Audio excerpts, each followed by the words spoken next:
ओम धन्वंतरे नमः। आज हम all India Ayurveda PG entrance test 2022 के एस्पिरेंट्स के लिए कुछ कहना चाहते हैं।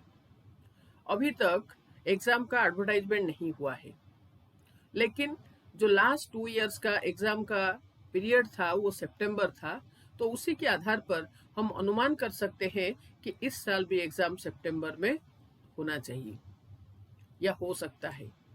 तो आज से अगर हम काउंट करते हैं, अप्रोक्सीमेटली 70 डेज हमारे पास है। और अभी हम वही चीज को डिस्कस करेंगे कि ये 70 डेज का यूटिलाइजेशन हमको कैसे करना चाहिए ताकि हम निश्चित सफल होंगे। ये फोटो में आप देख सकते हैं वही 6 इंस्टीट्यूट से जो एमडी एस्पिरेंट्स का ड्रीम इंस्टीट्यूट से।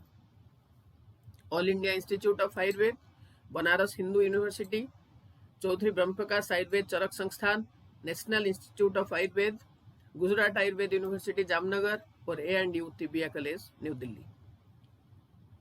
तो इस इंस्टीट्यूट में से कौन सा इंस्टीट्यूट आपका ड्रीम इंस्टीट्यूट है, आपका कौन सी इंस्टीट्यूट में कौन सी सब्जेक्ट चाहिए, इसको सबसे पहले आपको फिक्स करना है। और उसके बाद हमको उसी को अचीव करने के लिए एक स्ट्रॉन्ग डिटर्मिनेशन लेके हमारा जो प्रिपरेशन का जर्नी है उसको हमको स्टार्ट करना चाहिए।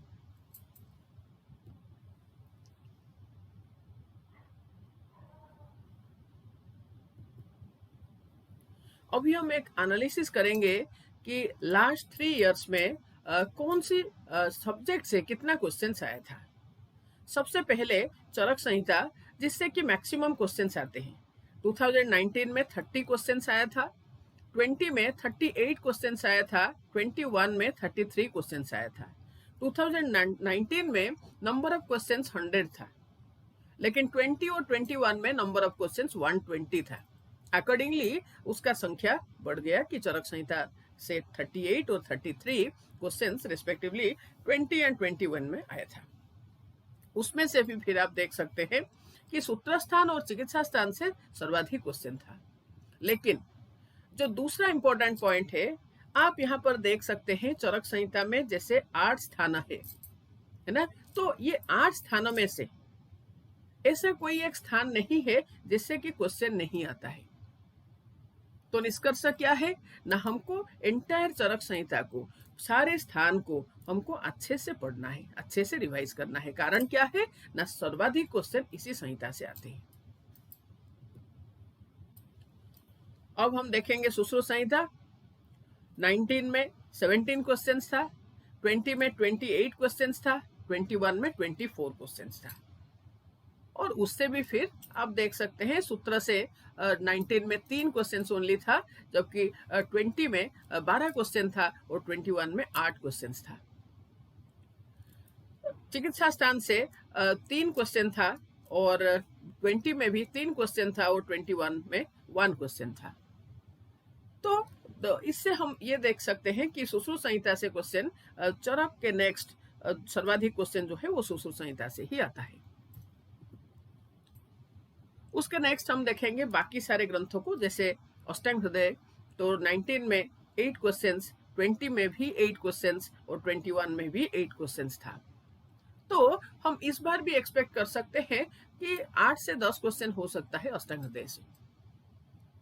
काश्यप संहिता, भैषज्य रत्नावली, द्रव्य गुणन भाव प्रकाश, रसशास्त्राण भैषज्य कल्पना, आयुर्वेद इतिहास, पदार्थ विज्ञान, स्वस्थ वृत्त, भेल हरित संहिता। तो आप देख सकते हैं कि ये जितने भी है ये सारे हमारे सिलेबस में है और इन सबको हमको पढ़ना है, इन सबको हमको रिवाइज करना है, क्योंकि लास्ट 3 इयर्स का जो क्वेश्चन था तो ये सभी को कवर करते हुए, ये जितने भी सब्जेक्ट्स है इन सबको कवर करते हुए क्वेश्चन था। तो इसलिए इन सबको ये जो लिमिटेड 70 डेज के अंदर हमको कैसे रिवाइज करना चाहिए ताकि हम निश्चित सफल हो पाए। Sanskrit, modern subjects, research statistics, medical jurisprudence, current affairs, तो ये सबको भी हमको देखना है। आप देख सकते हैं संस्कृत से 2019 में 2 क्वेश्चन था, 20 में 2 क्वेश्चन था, 21 में ओनली 1 क्वेश्चन था। Next important is modern subject. Modern subject से 2019 में 14 क्वेश्चन था, 20 में 15 और 21 में 12। और हमको हमेशा हमारा प्रिपरेशन ऐसे करना चाहिए ताकि मॉडर्न का सपोज 12 क्वेश्चन था तो उनमें से जैसे हमारा 7 to 8 क्वेश्चन हमारा सही होना चाहिए।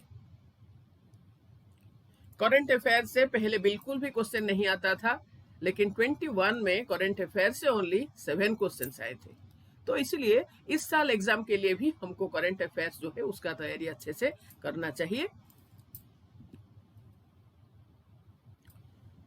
All birds find shelter during rains, but eagle avoids rain by flying above the clouds. Problems are common, but your attitude makes the difference. Confidence and hard work is the best medicine to kill the disease called failure. It will make you a successful person. Plan of preparation, what you should do and what you should not during these days. First one is early to bed and early to rise makes a man healthy, wealthy and wise.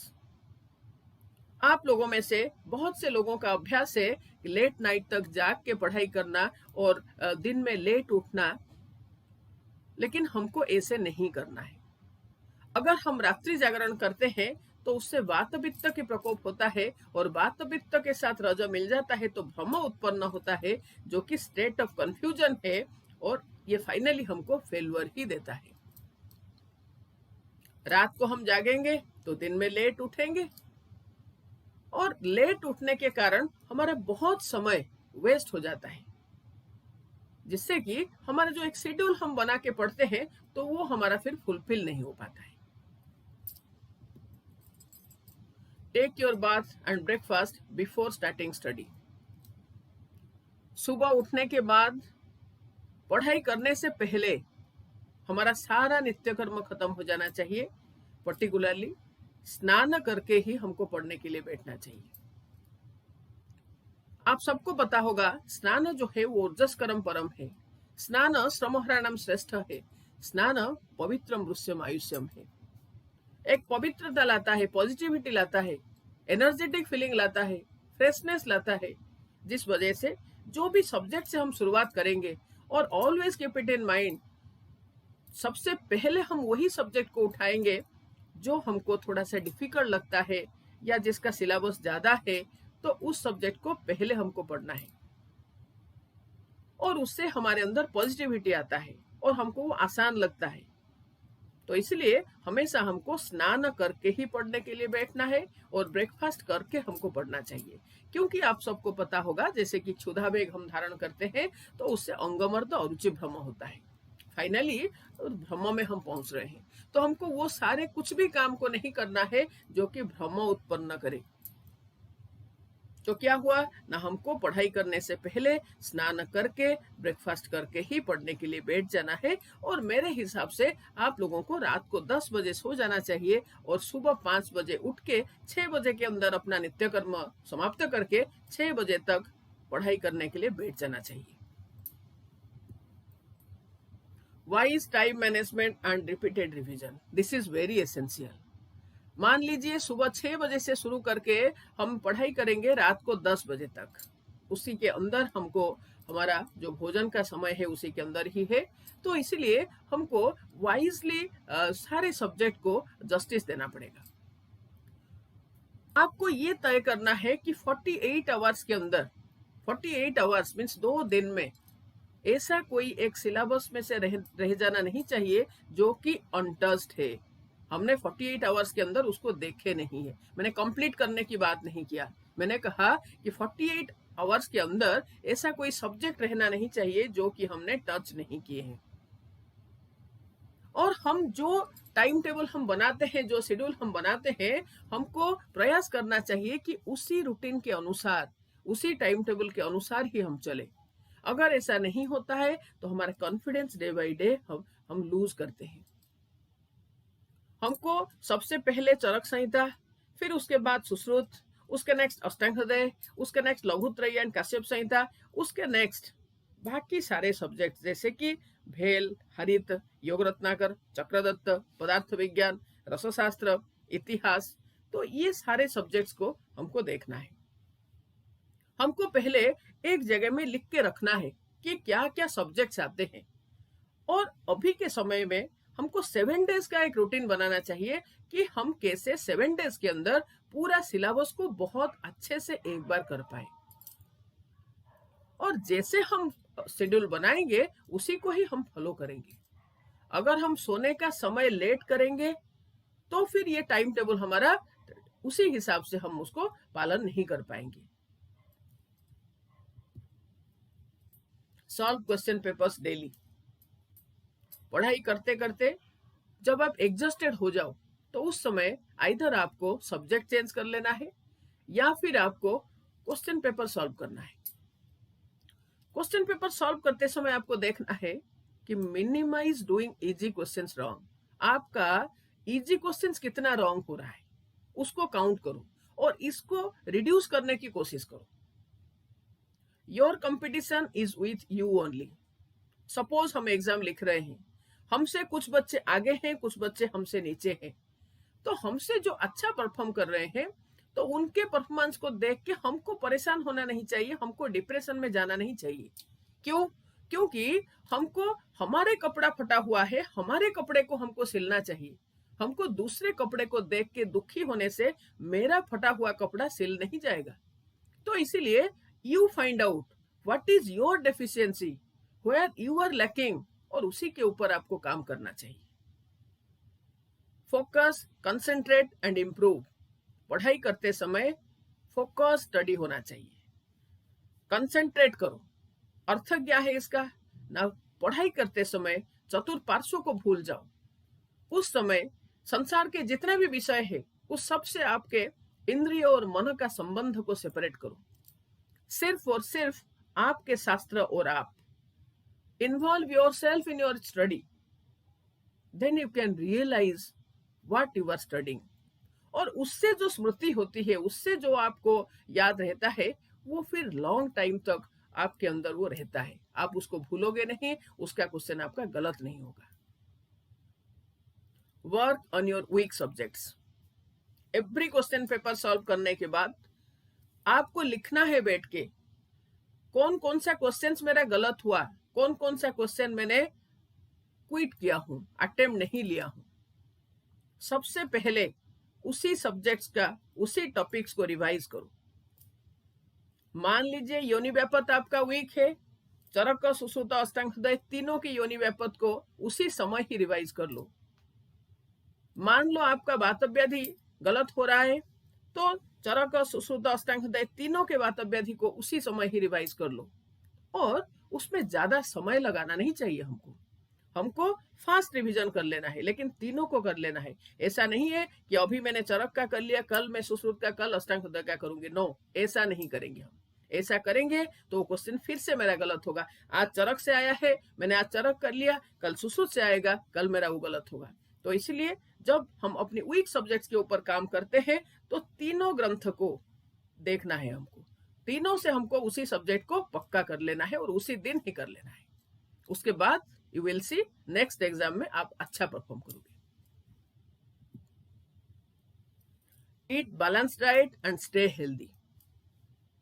ये जो preparation का समय में हमारा performance अच्छा करने के लिए शरीर और मन, ये दोनों का सहायता बहुत आवश्यक है।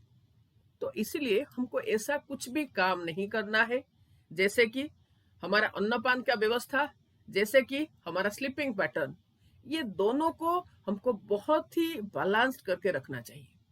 क्यों? क्योंकि ये दोनों डायरेक्टली हमारे बॉडी एंड माइंड दोनों को अफेक्ट करते हैं। इसीलिए मैं स्पेशली रिक्वेस्ट करती हूँ स्टूडेंट्स को, भोजन का समय, सोने का समय, उठने का समय, ये तीनों को बहुत अच्छे तरीके से पालन करना है और मेहनत करते जाना है। मेहनत करते समय हमेशा ध्यान में ये रखना है, इतना मेहनत मैं करूं, मेरे से ज्यादा मेहनत कोई कर नहीं सकता। And then you will see success will knock your door. Success will be yours only. Don't stress, do your best, forget the rest. आपको पढ़ाई करते समय पढ़ाई को एंजॉय करना है, कोई भी सब्जेक्ट, कोई भी क्वेश्चन देख के स्ट्रेस नहीं होना है। और क्वेश्चन देखने के बाद सबसे पहले इस चीज को याद रखना है, जो आपका क्वेश्चन पेपर है वो सबके लिए होगा। सभी लोगों ने जो पढ़े आप भी उसी चीज को पढ़ के आए हो, तो आपका वो क्वेश्चन गलत क्यों होगा? आपको सबसे पहले माइंड कंडीशनिंग करने के बाद ही जाके पेपर को स्टार्ट करना है। इसीलिए पेपर देख के हमको किसी भी तरह का स्ट्रेस हमारे अंदर डेवलप होना नहीं चाहिए। बहुत रिलैक्स होके हमको क्वेश्चन पेपर को सॉल्व करना है और डू योर बेस्ट। सपोज हम क्वेश्चन देखे, हमको क्वेश्चन देख के ऐसा लगता है कि ये डिफिकल्ट है, ये मेरा वीक सब्जेक्ट से आया और ये मैं नहीं कर पाऊंगी, पर हमको उस समय जो चारों ऑप्शन है उस ऑप्शन को देख के सोचना है कि इसका रेफरेंस क्या है, किस कंटेक्स्ट में इसका वर्णन आया था। उसके बाद you must get A clue for your question and your answer will be correct. जो लोग अच्छे से मेहनत कर रखे हैं, हमेशा याद रखना है, follow your intuition. Your intuition will tell you the right answer, correct answer. Intuition के ऊपर कोई लॉजिक नहीं लगाना है, क्योंकि you are a hard worker, you have given justice to your study, so your intuition will tell you the correct answer. It always seems impossible until it is done. Good luck for your exam, do the best. 2022 के जो aspirants है उन सभी के लिए बहुत बहुत शुभकामनाएं। ईश्वर धन्वंतरी आप सबको कृपा करे और आप सभी लोग सफल बने। 2023 के जो एस्पिरेंट्स हैं उन लोगों के लिए एक सूचना है। Our online batch for 2023 will be started from 20 July. For your enrollment, you can contact 9654 221300 or 93184 69643 for demo classes. Thank you.